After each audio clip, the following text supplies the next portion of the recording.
하나님 감사합니다. 이 시간 저희가 하나님 말씀 앞에 서기를 원합니다. 이 말씀이 저희들의 삶을 새롭게 하는 살아계신 주의 말씀 될 수 있도록 성령 하나님께서 역사하여 주옵소서. 우리 마음밭이 우리가 찬양대의 찬양을 통해 들었듯이 목마른 사슴이 시냇물을 찾기에 갈급함 같이 그렇게 갈망함으로 주 앞에 나아갈 수 있도록 역사하여 주시옵소서.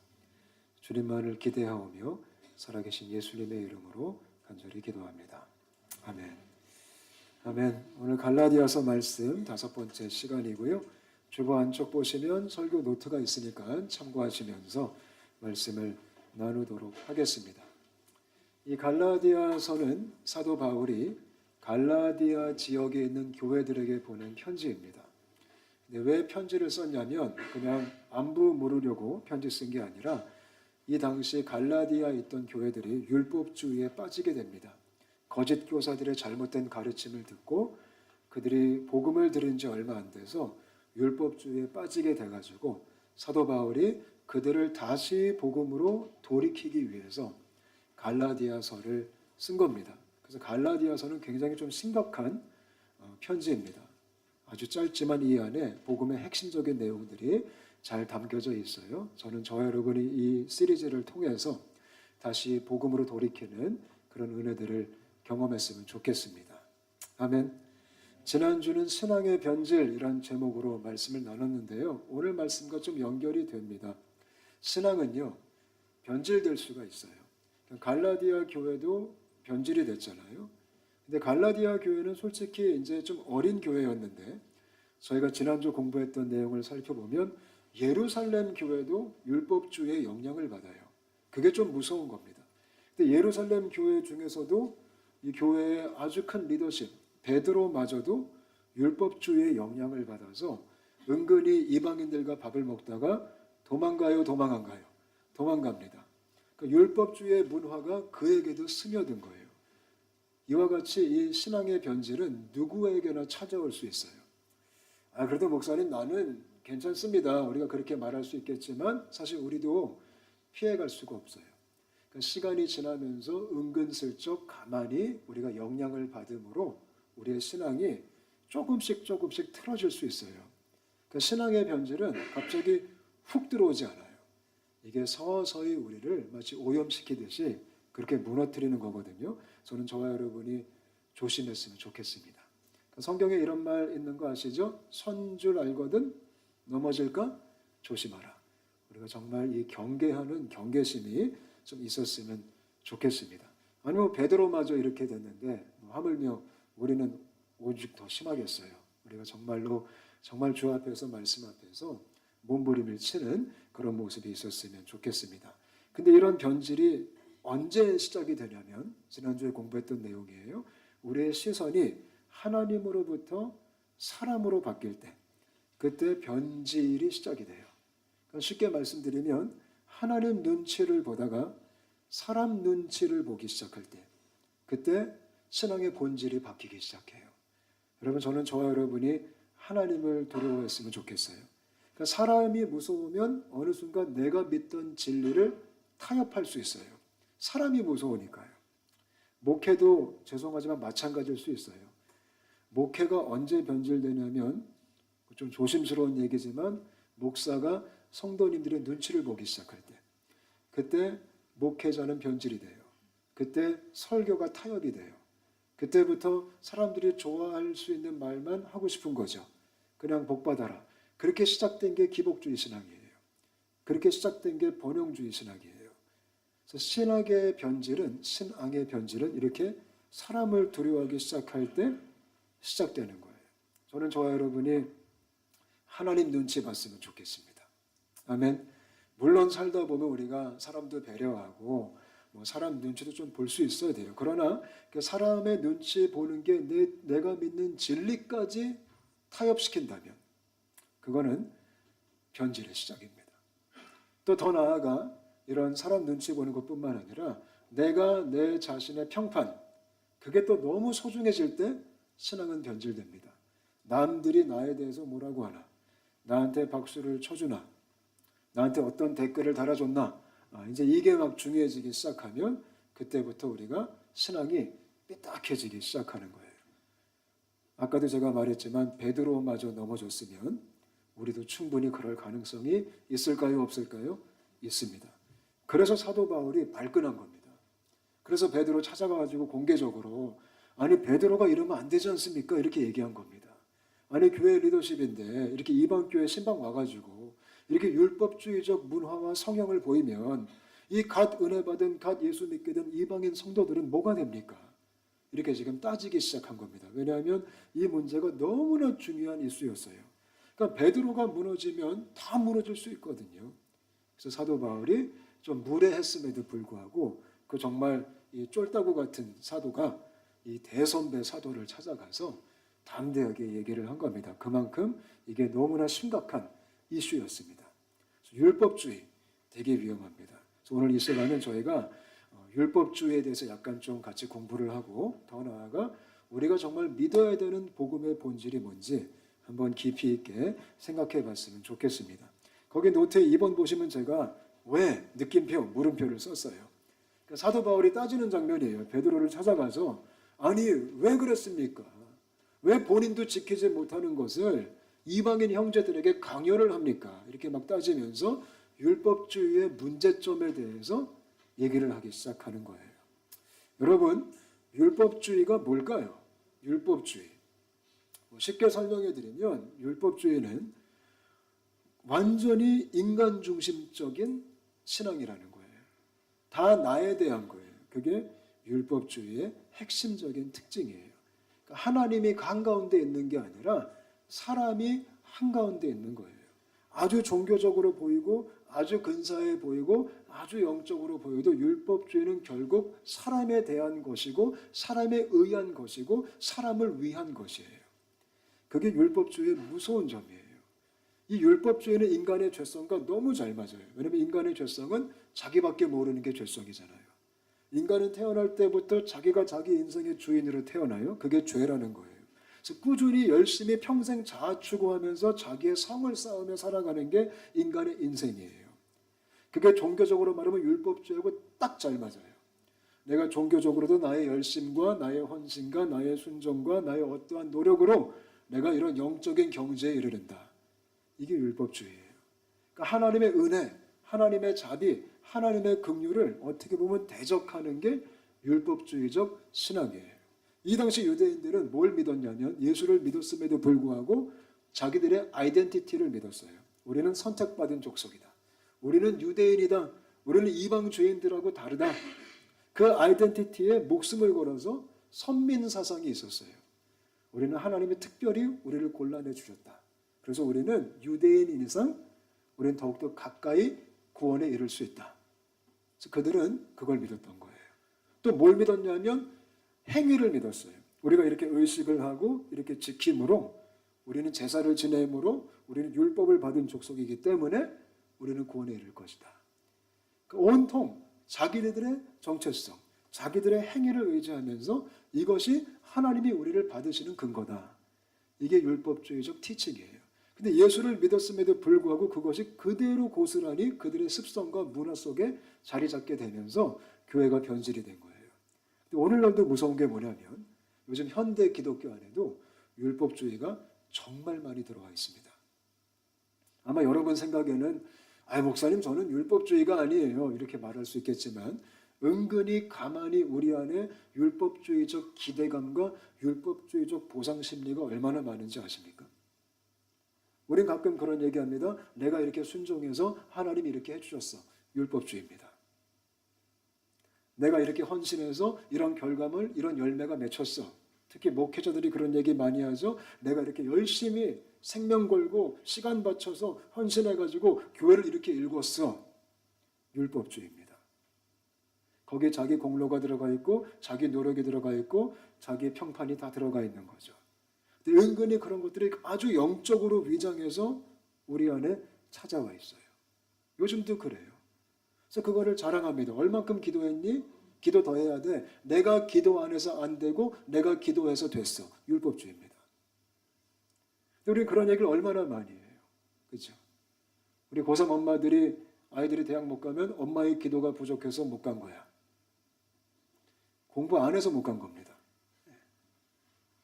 근데 우리는 그렇게 말을 합니다. 신앙 안에 은근히 어떤 우리의 지분, 우리의 노력, 0.01% 내가 한 게 있다. 거기에 대해서 하나님이 이렇게 반응해 주신 거다. 이게 아주 위험한 율법주의적 습성이 우리 안에 지금 스며들어와 있는 겁니다. 여러분은 어떠세요? 한번 곰곰이 생각해 보시면 우리 안에 거의 다 있습니다. 그죠? 특히 굉장히 신비스러운 이 신비주의를 추구하는 분들을 만나도 그 율법주의의 무서움이 얼마나 많은지 몰라요. 영적 전쟁의 승패를 자기네들이 어떤 의식을 하고 안 하고에서 결정이 난다고 생각합니다. 어디 선교지를 갔는데 우리가 땅 밟기를 안 하고 우리가 여기서 이런 선포를 안 했기 때문에 우리가 패배한 거다. 하나님의 역사는 거기에 좌지우지되지 않습니다. 아멘. 근데 이 신앙 안에도 이런 내가 움직이고 내가 역사하고 내가 행해야 된다라는 이런 게 교묘하게 들어와서 그런 신앙을 추구하다 보면 당연히 자연스럽게 영적 우월주의가 생기고 영적 보상심리가 생겨요. 우리 가끔 하나님께 보상심리 작동하죠. 주님, 내가 이렇게 했으니까 이거는 좀 이렇게 좀 해주시고 좀 이렇게 축복도 좀 주시고 해주세요. 이런 보상심리가 얼마나 많아요. 이렇게 헌금도 하고 내가 헌신했으니까 주님 좀 이렇게 좀 역사해 주세요. 이거 진짜 위험한 겁니다. 우린 그러면서 은근히 자기 공로를 찾기 시작합니다. 좀 이해되세요? 근데 좀 두려울 정도로 이 모든 것들이 우리 안에, 제 안에도 있어요. 그렇게. 아니 주님, 내가 주님께 지금 해준 게 얼만데 제가 주님께 뭘 해줘요 솔직히. 근데 가끔 제가 그런 생각을 해요. 그럼 그때 제가 무너지는 거예요. 아니 내가 지금 교회를 왜 이렇게 애쓰고 이렇게 힘쓰는데 그때 목회가 변질되는 거예요.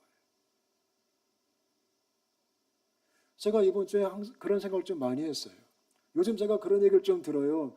목사님이 너무 바쁘셔서 걱정이 됩니다. 가끔 그런 분들 그런 말을 저한테 해주시는 분이 계세요. 제가 물론 바쁘긴 바빠요. 그런데 거기 제가 사로잡혀서 내가 이렇게 바쁘고 이렇게 했다. 그것 때문에 은근한 보상심리와 어떤 자기 공로에 마음이 생기기 시작한다면 이 목회는 무너져 내리는 거예요. 우리는 십자가 앞에서 할 말이 없는 사람들입니다. 믿으십니까? 그게 복음입니다. 복음은 철저하게 나에 대한 것이 아닙니다. 근데 율법주의는 철저하게 전부 다 납니다. 내가 한 게 중요하면 교회 공동체가 분열하기 시작합니다. 교회가 주로 왜 싸워요? 내가 교회를 한 게 얼마나 있는데, 내가 이 교회를 왜 얼마나 헌금했는데, 내가 얼마나 헌신했는데. 그러다 제가 보니까 곳곳의 교회들이 그것 때문에 싸우다가 무너지는 거예요. 그건 이미 율법주의적 사상이 그 교회를 지배하고 있는 거예요. 내가 했다가 아니라 주님이 하셨습니다. 아멘. 0.01%도 죄송하지만 우리 지분이 없습니다.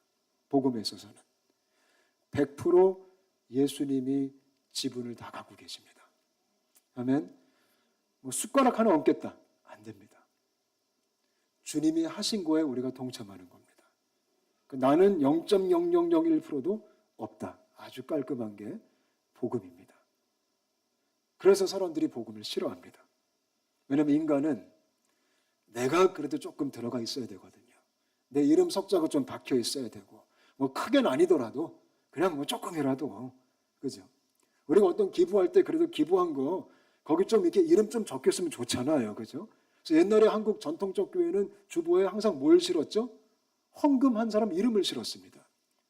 그 와중에 리스트가 쫙 있고 어떤 분은 거기 이름 빠지면 난리가 납니다. 아니 내 이름이 왜 없냐고. 기가 막힐 노릇이죠. 그 율법주의입니다.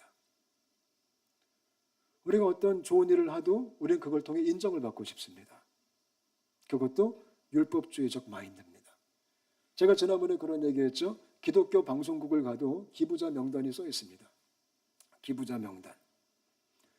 그럼 거기 그 방송국을 세우기 위해 기부하신 모든 기업과 개인의 이름이 적혀 있는데 기독교 방송국인데 물론 그거 적어놔도 되겠죠. 감사의 표시로. 근데 돈에 따라 글씨 크기가 다릅니다. 이게 저기 CTS 말하는 거예요. 제가 CTS에 강의하러 갔다가 그거 보고 깜짝 놀랐어요.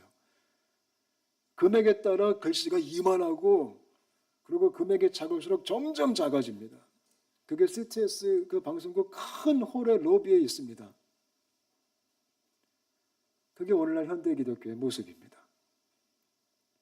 물론 이름 적히면 저도 기분은 좋더라고요. 거기 제 이름은 없어요. 그래서 제가 지난 몇 달 전에 이 KIS 갔어요. KIS를 갔는데 그때 저희 한국교회 협의회에서 KIS의 장학금을 이제 전달하는 세레모니가 있었습니다. 그래서 저는 이제 회계이기 때문에 제가 협의회 회계요 석입니다. 그래서 같이 이제 임원단으로 갔죠. 가는데 이제 전달식을 했습니다. 근데 KIS 물론 학교는 그래도 돼요. 뭐 기독교 기관이 아니니까. 근데 그 학교 안에 이렇게 기부자 명단이 붙어 있더라고요. 이 KIS를 세울 때 정말 큰 이 공을 했던 사람들의 기업과 이름과 개인이 다 적혀 있고 교회 이름들 막 있는데 제가 거기서 가만히 봤어요. 온사람 교회 있나? 없는 거예요. 그래서 제 마음이 갑자기 너무 쪽팔린 거예요. 그래서 여기 왜 우리 교회 이름이 없어? 우리는 지금 한국교회 협회에 그냥 퉁쳐서 같이 들어가 있는 거예요. 근데 다른 교회는 보니까 치사하게 자기네 이름 걸어놨더라고요. 또 몰래 줬나 봐. 네. 아니 협의하고 같이 주기로 해놓고 우리는 거기 해서 협의의 이름으로 하는 건데 제가 뭐야? 그래서 제가 장로님 만나서 우리 섬김위원회 때 거기 우리 교회 이름이 없어서 우리 조금 이렇게 해가지고 거기 팻말 하나 좀 이렇게 하면 저도 한참 멀었어요. 제가 그게 너무 억울하고 분한 거예요. 그래서 야, 이거 홍콩 온 사람께 박아놓고 와야 되는데 거기에 매직으로 써가지고 붙이고 올까. 네. 근데 그런 마인드가 참 우리 안에 우글우글 바글바글 하잖아요. 근데 이게 가만히 스며들기 시작하면 나중에는 하나님도 관계없고 나밖에 안 남았더라. 그러니까 신앙이 철저한 자기중심성이 되는 거예요. 그거는 예수를 믿는 게 아니라 신앙을 빙자하여 율법주의는 결국 자기 숭배를 하고 있는 겁니다. 자기 숭배. 요즘도 굉장히 많습니다. 그러면 도대체 예수 믿는 게 뭘까요? 복음을 만나는 게 뭘까요? 율법주의는 철저하게 나다. 거기 2번에 별표를 하나 보시면 제가 이렇게 썼어요. 내가 할 수 있는 게 아무것도 없습니다. 여기서부터 시작을 해야 됩니다. 우리가 복음을 만날 때, 우리가 예수를 믿을 때, 우리가 정말 은혜 가운데 거하기 원하면 첫 번째 단계가 나는 아무것도 할 수 없다. 이거를 깔끔하게 인정함으로 시작이 되는 겁니다. 이거 인정 못하면 사실상 예수 믿는 게 아닙니다. 왜냐하면 예수 믿는 건 이거를 인정함으로 시작이 되는 겁니다. 내가 할 수 있는 게 아무것도 없다. 나는 나의 힘으로 구원도 받을 수 없고 나는 나의 힘으로 의롭게 될 수도 없고 나는 나의 힘으로 아무것도 할 수가 없다. 이게 복음이 우리에게 푸시하는 마음가짐입니다. 그래서 우리 온 사람에게 이렇게 엎드릴 수 있게 되었으면 좋겠어요. 우리가 정말 주님 앞에서 주님 난 아무것도 할 수가 없습니다. 이거를 철저하게 두 손 두 발 다 들고 인정하는 여러분 한 분 한 분 그리고 제가 되었으면 좋겠습니다. 그때 복음의 능력이 실제가 되는 거고 그때 복음의 영광과 축복이 실제가 되는 겁니다. 우리가 왜 복음의 능력을 누리지 못하냐면 이게 해결이 안 돼서 그렇습니다. 아까도 제가 말했다시피 우리는 숟가락 하나 얹고 싶기 때문에 집은 조금 갖고 싶기 때문에 내가 한 게 내 명패 좀 있었으면 좋겠기 때문에 기독교는 철저하게 잔인하게 너 아무것도 할 수 없어. 근데 요즘 기독교가 타락한 이유가 뭐냐면 기독교에서도 you can do it 이거를 외치기 시작했다라는 거예요. 그게 요즘 청년 사역의 메인 메시지에 넌 할 수 있어. 모든 게 가능해. 힘을 내봐. 화이팅. 근데 사랑하는 여러분 이거는 복음의 메시지가 아니에요. 복음은 철저하게 너 못해. 이렇게 얘기해요. 근데 이게 얼마나 기분이 나빠요. 복음은 사람을 기분 나쁘게 해요. 왜냐하면 철저하게 우리의 무능함을 고발하고 있기 때문에. 구원에 있어서 의로움에 있어서. 아멘. 그래서 저와 여러분이 겸손하게 오늘 이 시간 이거를 인정할 수 있게 되시기를 바랍니다. 근데 놀라운 비밀이 뭔지 아세요? 이거를 인정할 때 자유가 있습니다. 사람이 언제 얽매이는지 아세요? 내가 뭔가 하려고 할 때 계속 매이는 거예요. 근데 내가 두 손 두 발 다 들고 항복하면 그때 참된 자유가 임하기 시작하고 하나님이 행차하시기 시작하시는 겁니다. 전 제가 그런 목회자가 되고 싶어요. 아니 그런 크리스천 되고 싶어요. 여러분 한 분 한 분이 그렇게 되었으면 좋겠어요. 근데 우리는 뭐 하는 걸 너무 좋아합니다. 우리는 나이키를 좋아하죠. Just do it. 그냥 해라. 하면 된다. 또 우리 한국 사람 하면 된다. 근데 복음은 해도 안 된다. 이렇게 얘기합니다. 너희들이 할 수 있는 게 없다. 할렐루야. 그럼 진짜로 그 다음 단계 예수 믿고 복음을 받아들이는 게 뭘까요? 제가 3번에 죽음을 만나다라고 끔찍한 말을 써놨습니다. 여러분 이것이 복음의 본질적인 내용입니다. 여러분 예수님 믿으시죠? 복음 만나셨죠? 그럼 죽음을 만나셨나요? 이걸 만나셔야 됩니다. 이것이 기독교의 입문이요 대문이요 첫 단추입니다. 이 단추를 잘 껴야 됩니다. 예수 믿는 건 죽음을 만나는 사건입니다. 복음을 만나는 건 죽음을 만나는 사건입니다. 내가 죽음을 만나지 않았다면 솔직히 예수 믿는 게 아닐 수도 있습니다. 전 우리가 죽음의 첫 단추를 잘 낄 수 있게 되시기를 바랍니다. 그러니까 기독교 입문 과정 죽음입니다. 우리는 죽음을 맞이해야지 그때 복음의 진수를 알 수 있는 겁니다. 그러니까 죽음을 거부하면 우리는 복음을 알 수가 없습니다. 복음은 내가 죽었다고 선언하기 때문에. 아멘. 그 죽음을 믿음으로 오늘 맞이할 수 있게 되시기를 축복합니다. 근데 이게 쉽지가 않아요. 인간은 죽기 싫고 살고 싶거든요. 보통 종교들이 다 왜 있어요? 종교들이. 나 살려고 있는 겁니다. 근데 기독교 복음은 내가 죽었다라고 시작합니다. 이 첫 단추가 되게 중요한 거예요. 여러분들은 첫 단추를 잘 끼셨습니까? 첫 단추 잘못 끼면 어떻게 되죠? 나머지 단추 다 틀어집니다. 첫 단추를 잘 껴야지 옷이 반듯하게 입혀지듯이 신앙도 마찬가지입니다. 이 복음의 시작점, 이 출발점을 잘 낄 수 있어야 됩니다. 나의 죽음, 그거를 만나게 되었으면 좋겠습니다. 아멘. 예수 믿는 건 출세하려고 믿는 거 아닙니다. 예수 믿는 건 잘 되려고 믿는 게 아닙니다. 예수 믿는 건 나의 죽음을 만나는 사건입니다. 그래서 어찌 보면 무서운 사건입니다. 아멘. 요즘 현대교회의 가장 큰 문제가 뭘까요? 단추 잘못 낀 문제입니다. 그냥 교회를 오래 다니고 신앙생활을 오래 했지만 첫 단추를 잘못 꼈기 때문에 다 틀어지기 시작하는 겁니다. 잘못 꼈으면 어떻게 해야 될까요? 풀으셔야 됩니다. 아무리 신앙짬밥이 오래됐어도 풀으셔야 됩니다. 풀고 다시 껴야 됩니다. 그때 시작하는 겁니다. 아, 목사님 제가 그래도 직분도 있고 짬밥이 아주 오래됐는데 어떻게 다 풉니까? 그래도 풀으셔야 됩니다. 그리고 첫 단추부터 다시 믿음으로 낄 수 있어야 됩니다. 아멘. 내가 그리스도와 함께 죽었다. 여기서 시작을 하셔야 됩니다. 할렐루야.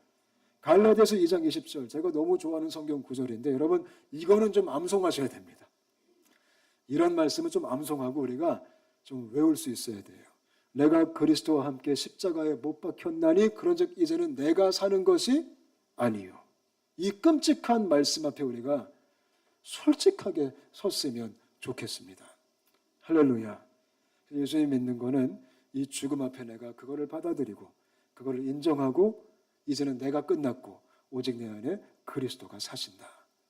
이 말을, 이 믿음의 고백을 우리가 정말 진심으로 할 수 있는 성령의 역사가 있었으면 좋겠습니다. 아멘.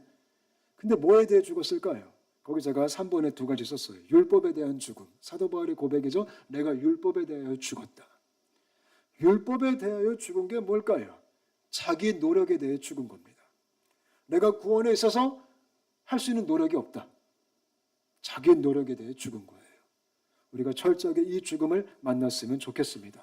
자기 노력에 대해 죽었다면 자기 공로에 대해 죽은 겁니다. 내가 내 이름표 없어도 된다.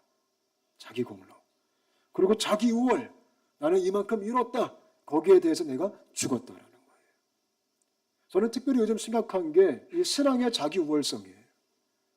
그게 교회를 그렇게 힘들게 해요. 신앙생활을 하시다 보면 영적으로 본인이 우월하다고 생각하는 분들이 계세요. 그 율법주의입니다. 아무리 신비적으로 영성으로 보여도 나는 저 사람하고 달라. 내가 더 우월해. 나는 신앙이 더 좋아. 율법주의입니다. 그러니까 신앙의 잣대를 좋고 나쁘고로 막 이제 따지면서 나는 저 사람보다 기도 많이 해. 고로 나는 조금 더 괜찮은 사람이야. 영적으로. 요즘 이런 무브먼트가 한국에 얼마나 많은지 몰라요. 그래서 누구는 잘못됐고 누구는 틀렸고 쟤는 좀 별로고 이런 이상한 기준들이, 율법주의적 문화들이 많이 생겼어요. 우리가 자기 우월성에서 벗어났으면 좋겠습니다. 혹시 여기 계신 분들 중에 난 그래도 신앙 이 정도면 괜찮아 하시는 분들 계시나요? 괜찮아봤자 우리가 얼마나 괜찮겠어요. 한국교회는 어느 순간 이 신앙 좋고 나쁜 병에 걸렸습니다. 아, 저 사람 신실해, 저 사람 참 잘해, 믿음 좋아. 근데 믿음 좋은 게 뭔데요 도대체? 우리가 어떤 기준으로 감히 믿음 좋다라고 말할 수 있어요? 지금 여기 예배드리는 저희들 이 공간 안에서 누가 믿음이 좋아요? 누가 영성이 좋으세요? 기도 많이 하시는 분, 예배 안 빠지시는 분, 성경 많이 읽으신 분? 여기서 누가 믿음이 가장 좋을까요? 저죠. 네. 제가 제일 좋아야죠. 천만의 말씀이에요. 제가 답을 알려드릴까요? 여기 이 공간에 믿음 좋은 사람 아무도 없어요. 오직 하나님만이 좋으신 분이에요. 하나님이 좋으시기 때문에 우리가 받아들여진 거예요. 하나님이 좋으시기 때문에 우리가 예배할 수 있는 거예요. 하나님이 좋으시기 때문에 우리가 감히 하나님을 아버지라 부를 수 있는 거예요. 그게 은혜예요. 좀 이해되셨어요? 우리가 율법에 대해 죽은 거예요. 율법은 편가름을 해요. 율법은 계급을 만들어요. 율법은 기준을 세워서 사람을 비판하고 판단해요. 그게 율법주의예요. 거기서 우리가 정말 죽었음을 선포했으면 좋겠어요. 더 나아가 자아 추구에 대해 죽은 거예요. 우린 더 이상 자기 영광, 자기 명예, 자기 욕심 추구하지 않아요. 그게 크리스천이에요. 아, 내가 죽었구나. 이 죽음을 철저하게 기쁨으로, 기쁘진 않지만 그래도 맞이할 수 있게 되시기를 바라요. 그래야 살아요. 그래야 생명이 왕노릇해요. 그래야 주님이 역사하세요. 그래야 주님의 은혜가 진짜 통치가 시작되는 거예요. 아멘. 이게 복음의 핵심적 본질이에요. 내가 아니다, 오직 주님이시다. 영어 성경 보면 I no longer live. I no longer. 이 표현이 좀 너무 좋아요. I no longer live. I no longer do anything. Christ in me is to live. 오직 내 안에 그리스도가 사신다. 아멘. 오직 주님이 하시고, 오직 주님이 하셨고, 오직 주님이 하실 겁니다. 사도 바울도, 솔직히 사도 바울 자랑할 게 얼마나 많은 형제예요. 사역을 얼마나 잘했어요. 근데 그 양반이 하는 고백, 나는 십자가 외에는 결코 자랑할 것이 없다. 하나도 없다. 나의 나된 것은 전부 다 몽땅 다 하나님의 은혜다. 내 이름표 없어도 된다. 여러분 사도 바울만큼 뜨거우세요? 사도 바울만큼 영적인 체험이 있으세요? 사도 바울만큼 사역을 하셨어요? 아니요. 근데 그 양반이, 그 형제님은 자랑할 게 없대요. 오직 예수 외에는. 아멘. 왜냐하면 그가 죽었기 때문에. 주님이 사시기 때문에. 유기성 목사님 쓰신 책 중에 나는 죽고 예수로 사는 사람, 그런 책이 있죠. 그게 복음의 핵심적인 본질을 나타내는 제목이에요. 우리 원사랑교회가 나는 죽고 예수로 살 수 있게 되시기를 축복합니다. 그럼 도대체 예수로 사는 게 뭘까요 도대체? 제가 이번 주 설교 준비하면서 그 고민을 한참 했습니다. 말은 근사하죠. 내가 죽고 예수로 산다. 그렇다면 예수로 사는 게 도대체 뭘까? 예수로 사는 게. 제가 세 가지로 정리를 했습니다. 거기 4번 보시면 제가 이거 정리하고 되게 해피했어요. 주님의 은혜에 감사했습니다. 아니 이렇게 쉽게 정리를 했다니. 예수로 사는 게 뭐냐면요. 첫 번째는 예수님이 하신 일, 예수님이 하신 일이 내 삶의 기초가 되어야 되는 거예요. 그것이 반석으로 세워져야 돼요. 여러분 예수님이 하신 일이 뭐예요? 예수님이 하신 일은 십자가와 부활이에요. 십자가예요. 복음, 부활이에요. 복음, 이 든든한 반석이 우리 안에 있어야 되는 거예요. 거기서 우리가 시작된 거예요. 그게 우리의 든든한 기초가 되어야 되는 거예요. 아멘. 전 저와 여러분이 십자가의 복음, 부활의 복음의 기초가 있으셨으면 좋겠어요. 아멘. 내가 죽고 예수가 산다. 십자가, 죽음, 부활, 산다. 내가 죽고 예수가 산다. 이 복음이, 이 반석이 든든하게 그 고백이 있으셔야 돼요. 마태복음 16장을 보면 베드로가 이렇게 말했죠. 주는 그리스도시요 살아계신 하나님의 아들입니다. 그때 예수님께서 내가 그 반석 위에 교회를 세우리라. 이 반석이 있어야 돼요. 예수님이 하신 일. 또 두 번째 예수를 사는 게 뭐냐면 예수님이 하시는 일, 지금 당장 하고 있는 그 일 가운데 함께 가는 거예요. 여러분 지금 예수님이 뭐 하실까요? 지금 예수 믿는 우리의 인생에 예수님이 지금 뭐 하고 계실까요? 성경 말씀 보니까 이렇게 약속하셨어요. 내가 세상 끝날까지 너희와 항상 함께 있으리라. 그게 지금 예수님이 우리에게 주시는 은혜예요. 우리와 함께 하신대요. 우리와 동행하신대요. 우리와 같이 계신대요. 이거를 은혜로 누릴 수 있게 되시기를 축복합니다. 그러니까 예수로 사는 건 예수님과 함께 사는 삶입니다. 그래서 우리가 예수님과 함께 걸어갔으면 좋겠어요. 예수와 함께 동행했으면 좋겠어요. 또 지금 예수님이 뭐 하시죠? 성경 말씀 보니까 우리를 위해 기도하신대요. 얼마나 고마워요. 여러분 저와 여러분이 예수님 기도발로 살고 있는 거 믿으시기 바랍니다. 예수님이 항상 우리를 위해 기도하시고 중보자가 되시니까 얼마나 고마워요. 또 뭐라고 약속하셨어요? 때에 따라 돕는 은혜를 주시겠다. 하나님이 도와주신대요. 지금 우리를 도와주신대요. 이거 믿으십니까? 우리를 도우시는 예수님. 그분을 따르게 하시고 그분을 붙잡게 하시고 그분을 닮게 하시는 예수님의 현재적 사역, 예수님의 과거의 사역, 현재적 사역, 그리고 앞으로 미래 하실 일, 앞으로 예수님 뭐 하실까요? 오실 겁니다. 재림하실 겁니다. 왕으로 오실 겁니다. 그게 앞으로 예수님이 하실 일입니다. 그때와 시기를 우리는 알 수 없지만 주님 반드시 언젠가 오실 겁니다.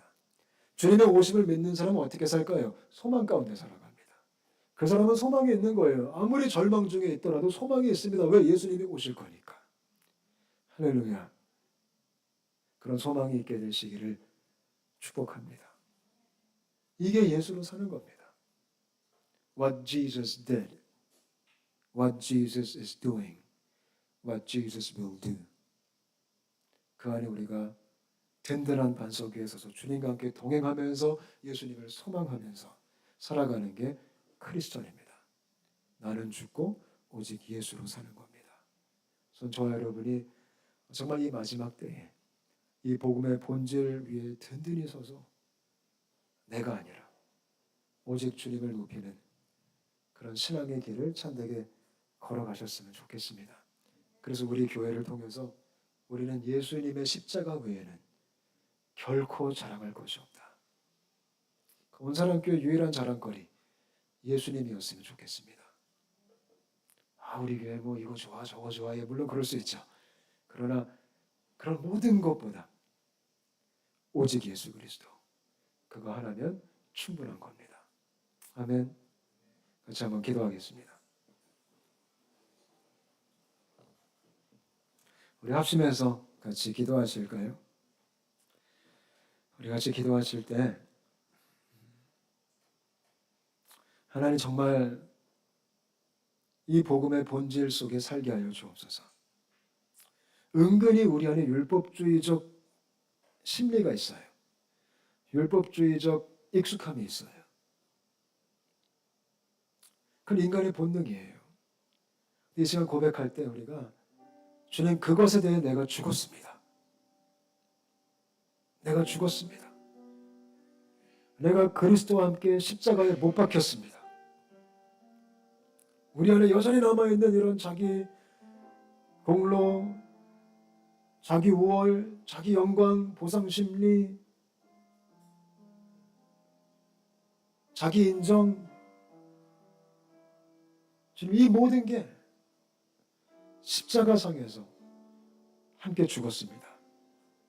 이제 오직 내 안에 그리스도가 사십니다.